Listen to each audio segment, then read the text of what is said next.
नमस्कार, स्वागत है आपका। मैं हूं आपके साथ आहाना पुंज। दिल्ली से लखनऊ तक सियासी भूचाल आ चुका है। क्यों? उत्तर प्रदेश की राजनीति में एक बार फिर से बयानबाजी और आरोप प्रत्यारोप भी तेज हो चुके हैं। हुआ क्या है ये जान लीजिए। समाजवादी पार्टी की सांसद और अखिलेश यादव की पत्नी डिंपल यादव के अपमान को लेकर बीजेपी हमलावर हो गई है। संसद भवन के बाहर एनडीए सांसदों ने प्रदर्शन किया तो लखनऊ में बीजेपी मुख्यालय पर मंत्री बेबी रानी मौर्य ने सपा पर तीखा वार कर दिया। बेबी रानी मौर्य ने सवाल उठाया कि क्या अखिलेश यादव तुष्टीकरण की राजनीति में इतने डूब चुके हैं कि पत्नी का अपमान दिखाई नहीं देता, चुप है। उन्होंने समाजवादी पार्टी पर महिला सम्मान की अनदेखी करने के आरोप लगा दिए। उन्होंने कहा कि वोट बैंक के लिए डिंपल यादव का अपमान भी सपा को मंजूर है। मौर्य ने आगे प्रियंका गांधी को भी घेर लिया और पूछ लिया है कि लड़की हूं, लड़ सकती हूं का नारा देने वाली प्रियंका एक महिला सांसद के अपमान पर मौन क्यों है। उन्होंने कहा कि बीजेपी और समाजवादी पार्टी की विचारधाराओं में फर्क है। भाजपा महिला सम्मान को सर्वोपरि मानती है जबकि समाजवादी पार्टी मौन साधे हुए है।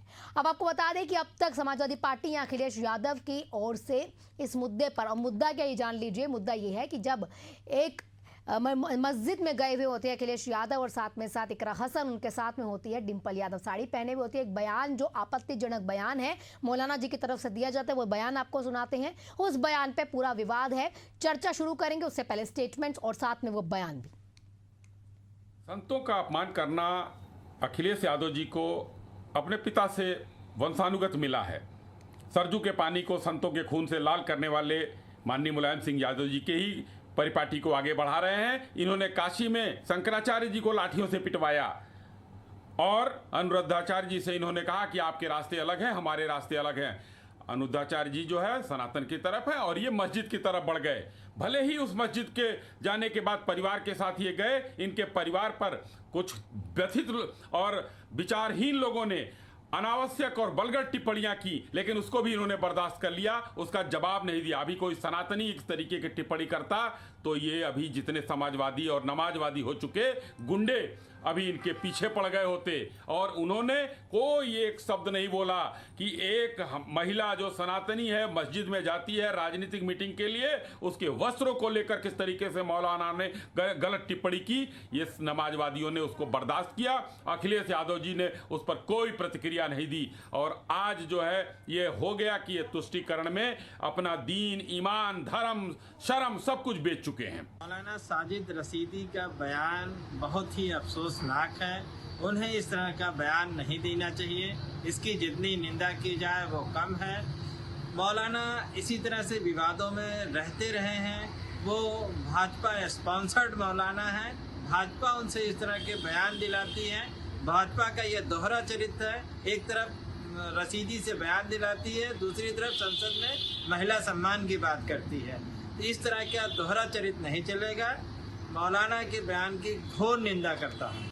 हमारे यहाँ, हमारे जिस समाज से मैं आता हूँ, हमारे समाज में अगर लड़की के सर पे पल्लू नहीं होता तो उसको बोल देते हैं अरे नंगी घूम रही है। तो ये एक आम सा वर्ड है। इसका मतलब ये नहीं होता कि हम उसकी बेइज्जती कर रहे हैं या उसको बिल्कुल नंगा बता रहे हैं। ये एक आम सा वर्ड है। तो ये जो आम सा वर्ड बताया है खान साहब ने, वही आम सा वर्ड और वही आम सा शब्द वो पब्लिकली बोलते हैं और इसके बाद विवाद शुरू हो जाता है। चलिए चर्चा को आगे बढ़ाते हैं। पल्लवी सिंह बीजेपी प्रवक्ता हमारे साथ है, एमए खान मुस्लिम स्कॉलर हमारे साथ जुड़े हुए हैं, आरिफ हबीब खान समाजवादी पार्टी के प्रवक्ता है, थोड़ी देर में वो भी जुड़ जाएंगे। सबसे पहला सवाल मेरे साथ, क्योंकि जिस तरीके से खान साहब ने कहा एक आम शब्द है आप लोगों के समाज में, तो आप ही से समझना चाह रही हूँ खान साहब, क्या सच में एक आम शब्द है किसी महिला को इस तरीके से बोल देना? ये जो फर्जी मौलाना साहब ने ये बोला है जी, इनको इतना ज्ञान नहीं है क्या कि इस्लाम धर्म महिलाओं को कितना सम्मान देता है। हमारे पैगंबर मोहम्मद सल्लल्लाहु अलैहि वसल्लम ने कितना सम्मान दिया महिलाओं को, बेटियों को कितना सम्मान दिया। उनकी तो सिर्फ बेटियां थी, वो बेटियों को ही इतना ज्यादा प्यार करते थे, इतना ज्यादा सम्मान देते थे। और इस्लाम धर्म जो है वो महिलाओं का धर्म है। और हमारी भारतीय संस्कृति जो है, सबसे अहम जो हमारी भारतीय संस्कृति है, ये महिलाओं को सम्मान देने वाली है। ये मौलाना साहब ने जो बात बोली ये सरासर गलत बोली है और मैं इनके इस बयान की मुजम्मत करता हूं और इनको पूरे देश से, खासतौर पर महिलाओं से माफी मांगनी चाहिए। इन्होंने ये जानबूझ के बोला है खुद को प्रसारित करने के लिए, लेकिन इनका जो स्तर है वो बहुत गिरा हुआ स्तर है और इसकी मैं पूर्ण मजम्मत करता हूं। तो एक तरीके से अगर देखा जाए कि वो ये कह रहे हैं कि हमारे समाज में बहुत आम सा शब्द है, तो ये उन्हीं के कह सकते हैं, उनके जो उतने बयानों के लिए बहुत आम शब्दों के कि समाज उनके साथ नहीं है, उनके शब्दों के साथ नहीं है। बिल्कुल शब्द है ही नहीं। हम्म। आपने बता रही है उनकी परवरिश कैसी है, उनका इसका मतलब ये है कि उनके परवरिश जो है वो महिलाओं को सम्मान देने वाली नहीं रही है। ठीक। उनके घर का माहौल ऐसा नहीं रहा है, क्योंकि वो जिसके घर का माहौल में महिलाओं को सम्मान दिया जाता है वो समाज की महिलाओं को सम्मान देता है। तो ये मैं बिल्कुल इनसे सख्त खिलाफ उनकी बातों से। ठीक ठीक ठीक है खान साहब, हमारे साथ पल्लवी सिंह भी जुड़ी हुई हैं, बीजेपी प्रवक्ता है।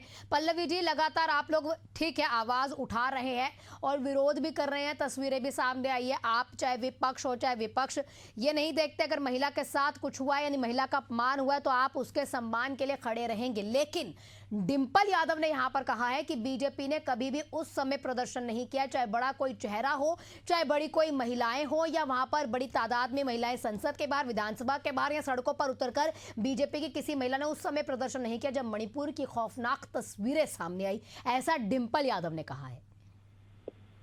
देखिए, समाजवादी पार्टी बुरी तरीके से ना इतनी परेशान है, उसको सही और गलत कुछ समझ में नहीं आ रहा है।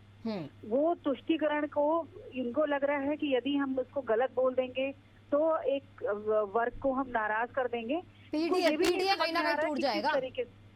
नहीं, पीडीए देखिए, हाँ बिल्कुल पीडीए भी है। और जहाँ पे आप जहाँ बैठे हुए थे, आप मस्जिद में जाके आप सियासी मीटिंग कर रहे थे, बाकायदा आप राजनीतिक चर्चा कर रहे थे, तो आपको लग रहा है कि कहीं एक वर्ग नाराज ना हो जाए।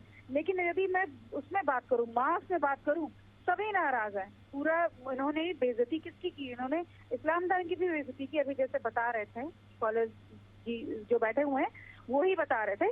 तो ये जो मौलाना है ना, इनकी पुरानी आदत है महिलाओं की बेइज्जती करना, महिलाओं के बारे में अभद्र टिप्पणी करना। तो ये बहुत ही शर्मनाक है। और डिंपल जी जो बोल रही थी, देखिए भारतीय जनता पार्टी ये नहीं देखती कि कौन महिलाओं की बेइज्जती, महिलाओं के खिलाफ कुछ भी होना, उसके लिए सजग है। मणिपुर हो चाहे जहाँ भी महिलाओं के साथ शर्मनाक घटनाएं नहीं तो डिंपल यादव यही इल्जाम लगा रही है बीजेपी पर कि मणिपुर के समय पर कुछ नहीं किया। और मेरे लिए अगर यहाँ पर बीजेपी खड़ी है तो मणिपुर की महिलाओं के लिए बीजेपी क्यों नहीं खड़ी हुई, ये बात डिंपल यादव ने कही। और साथ ही साथ ये भी कहा है कि ठीक है अगर एफआईआर दर्ज हुई मौलाना साहब पर तो ये अच्छी बात है, उन पर कार्रवाई होनी चाहिए। देखिए, डिंपल जी ने शायद अपनी आंखें मूंद रखी हैं, उनको दिखाई नहीं दे रहा। मैंने बताया ना, समाजवादी पार्टी की सोच एकदम खत्म हो चुकी है। उनको सही गलत में फर्क सब कुछ समाप्त हो चुका है। उनको बस भारतीय जनता पार्टी का विरोध करना है। चाहे भारतीय जनता पार्टी सत्य के लिए भी खड़ी हो तो भी नहीं जी, हमें तो विरोध ही करना है। वो इस चीज में अब आ चुकी है, तो उनको नहीं समझ में आ रहा है। और समाजवादी पार्टी का ही हिस्सा है, सांसद है वहाँ पे डिंपल जी। तो डिंपल जी को हम प्रोटेक्ट नहीं, एक महिला, वो महिला को रिप्रेजेंट करती है, महिला है वो, तो महिलाएं पूज्य होती हैं। भारतीय जनता पार्टी सभी महिलाएं, चाहे वो किसी भी वर्ग से आती हूँ, किसी भी धर्म से आती हूँ, किसी भी पार्टी से आती हूँ, सभी समान है और सबके लिए खड़ी है। तो उनके लिए भी जाके बाकायदा खड़ी है। तो ऐसा लगता है कि जो पीडीए है, ये जो पीडीए कहीं ना कहीं है, इस पीडीए को 2027 में जिस तरीके से टारगेट पर रखा गया है, उस टारगेट में इतनी अंधी हो चुकी है समाजवादी पार्टी कि उन्हें समझ ही नहीं आ रहा है कि अगर इस बयान के खिलाफ कुछ बोल देंगे तो उनको लगता है कि अल्पसंख्यक नाराज हो जाएंगे। वो जो पीडीए कहीं ना कहीं रखा गया है, उस पीडीए का ये थोड़ा सा हिल जाएगा। बिल्कुल, आपने सुना अभी एक आप स्टेटमेंट भी सुना रहे थे, तो वो बोल रहे हैं बीजेपी की चाल है। अरे बीजेपी की क्या चाल है?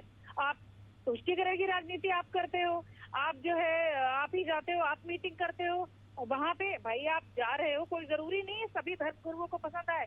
आप जहाँ पे जाके मीटिंग कर रहे हो, सबको पता है मस्जिद में महिलाएं नहीं जाती हैं, तो आप वहाँ पे जा रहे हो, उनकी खिलाफत ही हुई ना। आप जहाँ बैठे हो वो इमाम है, सांसद हैं, ठीक है, आप वहाँ बैठ गए। इसका मतलब ये थोड़ी ना कि सारे जो देश भर के मौलाना है उनको पसंद आए कि आप जाके वहाँ पे राजनीतिक चर्चा करो।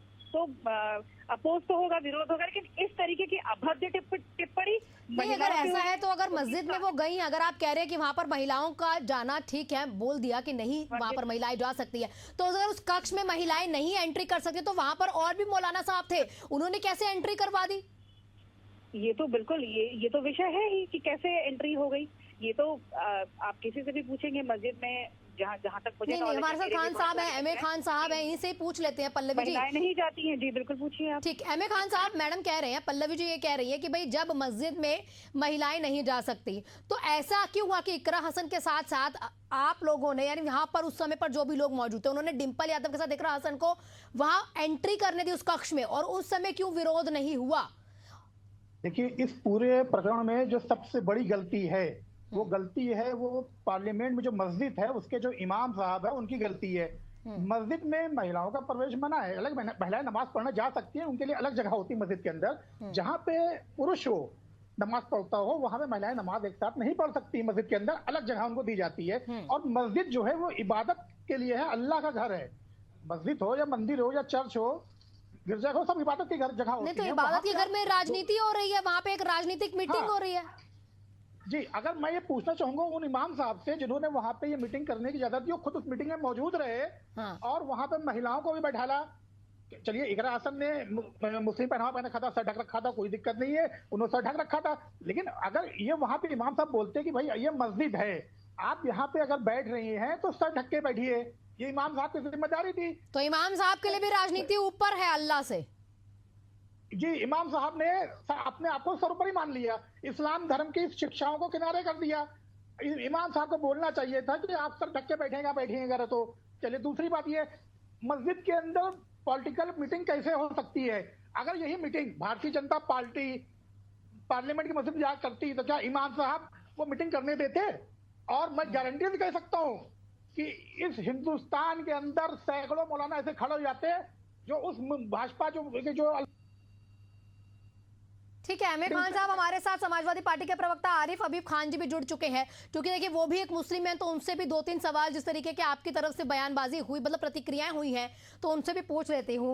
आरिफ जी, आपका बहुत बहुत स्वागत है। आपसे सबसे पहला सवाल मेरा यही रहेगा, क्योंकि देखिए कहा यह जा रहा है कि इमाम साहब की गलती है, पहले तो वहां उस कक्ष में महिला को एंट्री नहीं देनी चाहिए थी, और दूसरा ये क्या राजनीति इतनी ऊपर हो जाती है कि देखते भी नहीं है। और ये भी समझना चाहेंगे रशीदी जी ने, खान साहब ने कहा है कि हमारे समाज में महिला के लिए इस तरह के शब्द का इस्तेमाल करना ये आम है, ये बड़ी बात नहीं है, मैंने तो आम बोला है।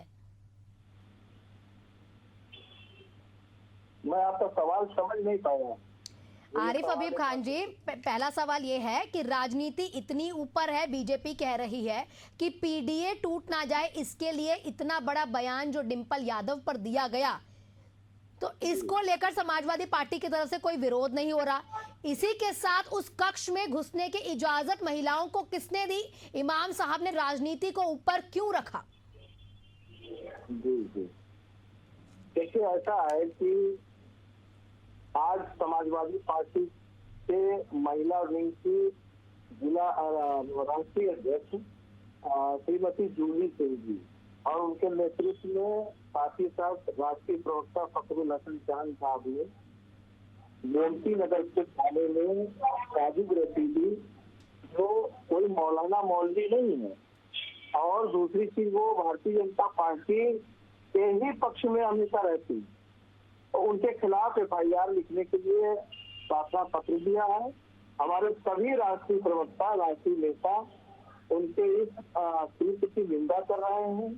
दूसरी चीज मैं ये कहना चाहता हूँ कि मस्जिद में कोई भी जा सकता है, मस्जिद में जाने से कोई पाबंदी नहीं है, और वो खुद इमाम है, हमारे सांसद हैं, इमाम है जी, तो कोई पाबंदी नहीं है मस्जिद। ठीक है, आपका बयान, क्योंकि आप कह रहे हैं मस्जिद में कोई पाबंदी नहीं है, वहां पर हमारे साथ अहमद खान साहब हैं, मुस्लिम स्कॉलर हैं, वो भी कुछ बताना चाहते हैं कि कहाँ कहाँ पे आजादी है और कहाँ कहाँ पे थोड़ा सा या कहीं ना कहीं रोक टोक है। बताइए। मैं अपने चाहूंगा कि क्या मस्जिद के अंदर राजनीतिक मीटिंग हो सकती है? क्या इसमें मस्जिद के अंदर राजनीतिक मीटिंग क्या जायज है? क्या इसका हवाला है? आपको इस बात की जानकारी बाकी धर्मों के लोगों को बैठाल करके, एक पार्टी के लोगों को बैठाल करके उसमें आप मीटिंग करें, क्या ऐसा जायज है? क्या आपका सवाल आ गया, मेरी बात सुनिए। इन्हीं मस्जिदों से, इन्हीं मदारिस से देश की आजादी के लिए बिगुल फूका गया, और तमाम मजहबों मिल्लत के लोग मस्जिदों और मदरसों में बैठ करके देश की आजादी की लड़ाई लड़ने की योजना बनाते रहे। तब आपको विरोध नहीं हुआ? ऐसा कुछ ये बताइए, क्या आप अपनी इस मीटिंग की तुलना देश की आजादी से कर रहे हैं? क्या मक्का से बैठ करके हुजूर पाक सल्लल्लाहु अलैहि वसल्लम, मैं क्या पूछ रहा हूँ, आप अपनी समाजवादी पार्टी मस्जिद की इस मीटिंग की तुलना क्या आजादी के दौर से कर रही है, जब देश आजाद करने के लिए मीटिंग हुआ करती थी? निश्चित रूप से संविधान खतरे में है, निश्चित रूप से आरक्षण खतरे में है, देश का भाईचारा खतरे में है, नफरत को बढ़ावा मिल रहा है। अगर भाईचारा लाने के लिए, देश को जोड़ने के लिए हमको मस्जिदों में, मंदिरों में बैठना पड़ेगा, तो निश्चित रूप से बैठेंगे। अगर भारतीय जनता पार्टी के मुस्लिम विंग अगर अल्पसंख्यक मोर्चा अगर मस्जिद मीटिंग करता है तो आपको क्या दिक्कत नहीं होगी क्या कोई? हमको कोई दिक्कत नहीं है, लेकिन तो मतलब आप मस्जिद को पॉलिटिकल एक्टर बनाने के लिए सहमत है? अगर आप नफरत की बात करेंगे तो हम मस्जिद को आप पॉलिटिकल एक्टर बनाने के लिए सहमत है क्या कि वहां पर नमाजें पढ़ करके खाली पॉलिटिकल चीजें बाकी बयान की जाए? क्यों आप कौन होते हैं बयान देने वाले की नमाजें बंद कर दी? और जो मस्जिद के अंदर लोग दाखिल थे, क्या वो मस्जिद के जो एक नियम होता है उन नियम को करते थे क्या? क्या नियम होता है आपको पता है? कोई नियम आपको शरअ पता है? आपको हदीस पता है? कुछ नहीं पता है। मस्जिद के अंदर जहां नमाज पढ़ी जा रही है वहां पे दाखिल होने के लिए इंसान का वजू करना, गुस्ल करना, आपको पता है क्या? ऐसा कुछ नहीं, ऐसा कुछ नहीं है। यहूदियों आप कहाँ से पढ़े मैं नहीं जानता, आप कौन सी कुरान हदीस पढ़ते हैं मैं नहीं जानता, लेकिन जो मैं पढ़ा हूँ उसमें ये बात आप समझ लीजिए कि मस्जिद के अंदर आप दुनियावी बातें नहीं कर सकते। आप बोलना, आप मतलब वहाँ बैठ करके आप दो बातें आपस में नहीं कर सकते। वहाँ से खुदा की, अल्लाह की इबादत कर सकते हैं, आप वहाँ बात नहीं कर सकते। आप मीटिंग कैसे कर ले जाएंगे वहाँ पे? ये समाजवादी पार्टी वालों को शर्म आनी चाहिए, और पार्लियामेंट हाउस की मस्जिद के इमाम है उनको शर्म आनी चाहिए। तुरंत अपने इमाम का जो उनका पद है उसको छोड़ करके दूसरे इमाम को बनाया जाए तुरंत वहाँ पे। ये मान है आपको शर्म आनी चाहिए, आप इस्लाम के खिलाफ बात कर रहे हैं। हुजूर पाक आप तो कुछ नॉलेज नहीं है तो आप मत बोलिए। आप जाइए पहले अपने जो आप उलेमा उनसे पूछिए क्या मस्जिद में लेकिन बोलना आरिफ है? साहब उन्होंने इस्लाम के खिलाफ तो कुछ नहीं बोला। वो कह रहे हैं कि कुरान में ये सब लिखा है और जो मैं पढ़ता हूँ उसमें, उन्होंने खिलाफ क्या बोला है अपने मजहब के? आप पहले इनको डिकोरम सिखाइए, इनका सवाल आगे मुझे जवाब देने दीजिए। हुजूर पाक सल्लल्लाहु अलैहि वसल्लम जिसको सब मानता है, जिनकी इत्तेबा किया बिना कोई मुसलमान नहीं कहा जा सकता, उन्होंने साहबा और मक्का पे बैठ करके लोगों को इंसाफ दिया है, न्याय का शासन स्थापित करने की बात की है। तो क्या अखिलेश यादव इंसाफ कर दिया मस्जिद के अंदर? अखिलेश यादव मस्जिद के अंदर बैठ के इंसाफ कर रहे थे क्या? मोहिबुल्लाह आदमी हमारे सांसद हैं, वो पेशवाम है, बिल्कुल निश्चित रूप से हमारे नेता आदरणीय अखिलेश यादव की सामाजिक क्या संसद भवन के अंदर लोगों को पक्ष नहीं है जहाँ पे बैठ कर समाजवादी पार्टी के उनको मस्जिद मिली है? देखिए साहब, ये समाजवादी पार्टी की एक हरकत है, मस्जिद को अपवित्र करने की साजिश है। और जानकारी नहीं है कि मस्जिद के अंदर बैठ कर दुनियावी बातें कर रहे हैं, पॉलिटिकल बातें कर रहे हैं। शर्म आनी चाहिए, चुल्लू पानी डूब जाना चाहिए इनको। आपको उन्होंने देश की आजादी की लड़ाई की मिसाल दिया, लेकिन आप किसी चीज को नहीं मान रहे हैं। ये देश की आजादी नहीं रहे आप लोग। ये आप लोग किसी भी कीमत पर हिंदुस्तान में, उत्तर प्रदेश के अंदर सरकार बनाने के लिए और अपने जो जोर तोड़ की कोशिश कर रहे हैं कि कोई मुद्दा उठाओ और उठा करके उसका फायदा उठाया जाए। ये जो बोला गया है, ये जो इमाम साहब ने बोला है ना, ये भी आपकी साजिश है। ये जो मौलाना साहब ने बोला बयान, ये सब आपकी साजिश है मस्जिद की तरफ से ध्यान हटाने के लिए। और अखिलेश यादव को, डिम्पल यादव को, और जो आपके इमाम साहब है उनको, और जो आपके सांसद हैं उनको माफी मांगनी चाहिए देश से और देश के मुसलमानों से और महिलाओं से। आप मुसलमानों के ठेकेदार नहीं है और ना आलिम है। आपको कोई मालूमाती नहीं है, आपको कोई मालूमाती नहीं है। और यहाँ तक कि आपको इतना मालूम नहीं है कि मस्जिद के अंदर दुनियावी बात करना मना है।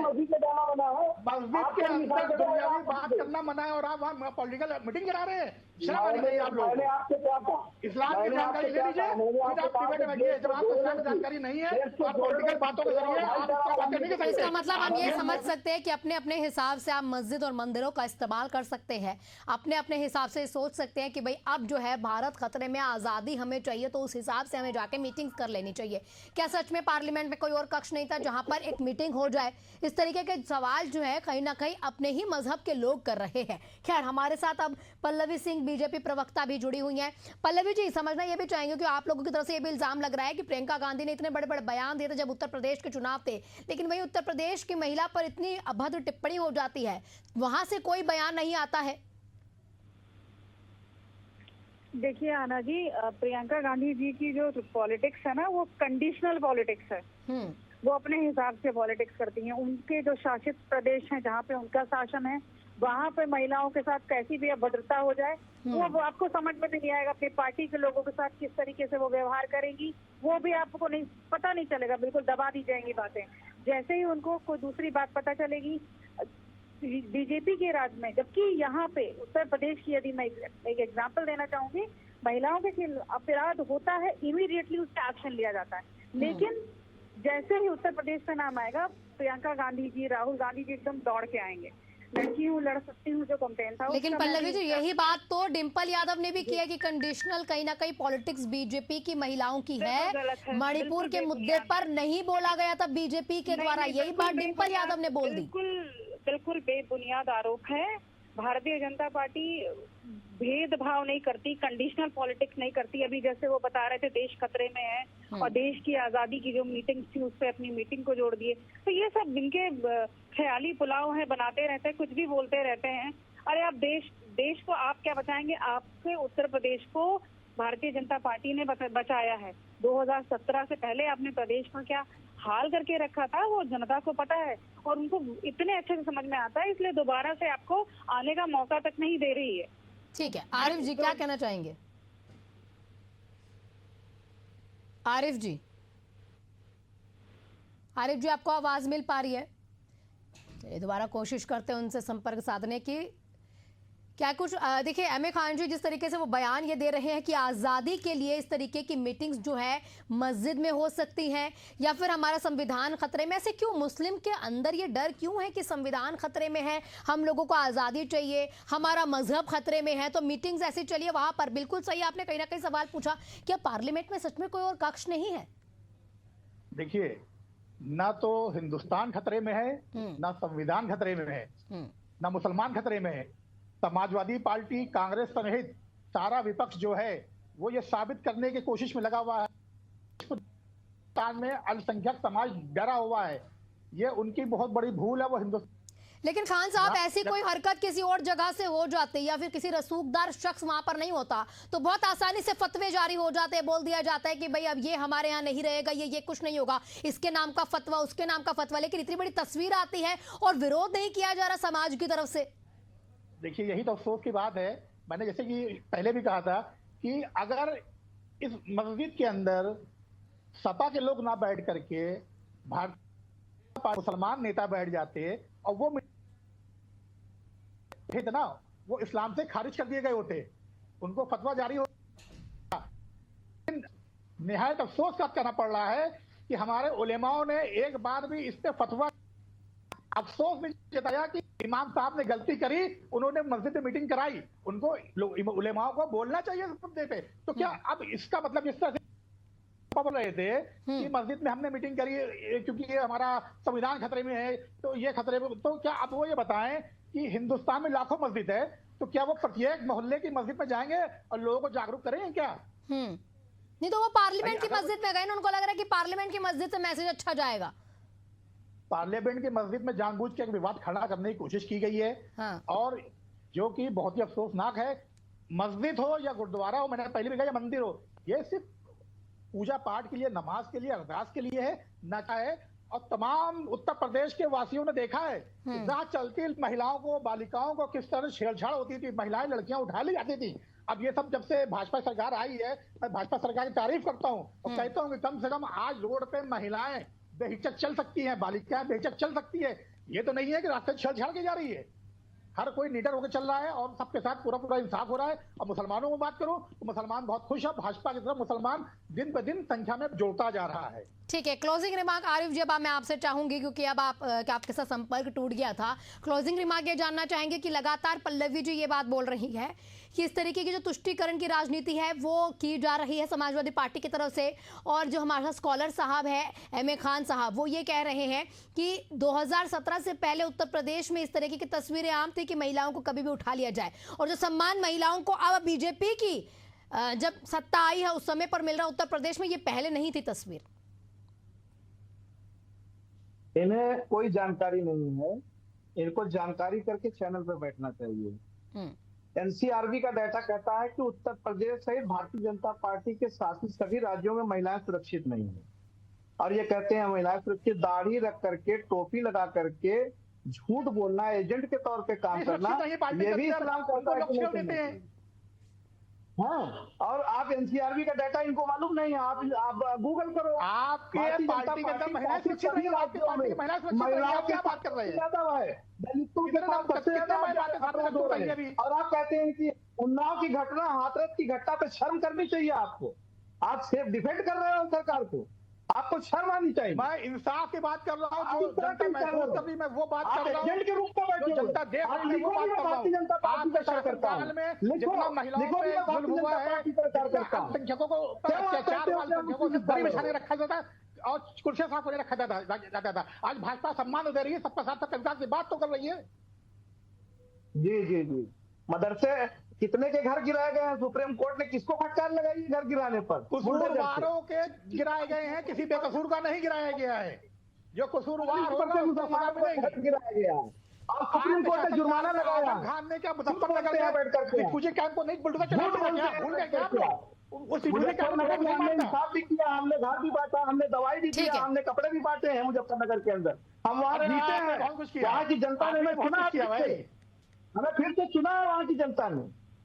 अब बैठ के झूठ बोल रहे हैं। देश की जनता ने आपको नहीं चुनने वाली, ये बात आप लिख लीजिए। और आपसे मैं पूछना चाहता हूँ, आप कनेक्शन आप ये बताइए कि क्या आप प्रदेश की सारी मस्जिदों में आप मीटिंग करने वाले हैं क्या? ठीक है, आप सभी का बहुत बहुत शुक्रिया तमाम प्रतिक्रियाओं के लिए। तो यहाँ पर मामला अभी भी वहीं पर कहीं ना कहीं रुका हुआ है। दिल्ली से लखनऊ में बेशक भूचाल आ चुका है, लेकिन बात है कि अगर महिला का कहीं पर भी अपमान होता है, चाहे वो कोई भी राज्य, चाहे वो मणिपुर ही क्यों ना हो, तो हर पार्टी को सामने आना चाहिए था। और अगर इस तरीके से अपनी राजनीति को सिर्फ बचाने के लिए, चमकाने के लिए अगर आप मंदिर, मस्जिद या धर्म की राजनीति जिसको हम आप भाषा में कहते हुए करते हैं, तो वो कहाँ तक ठीक है?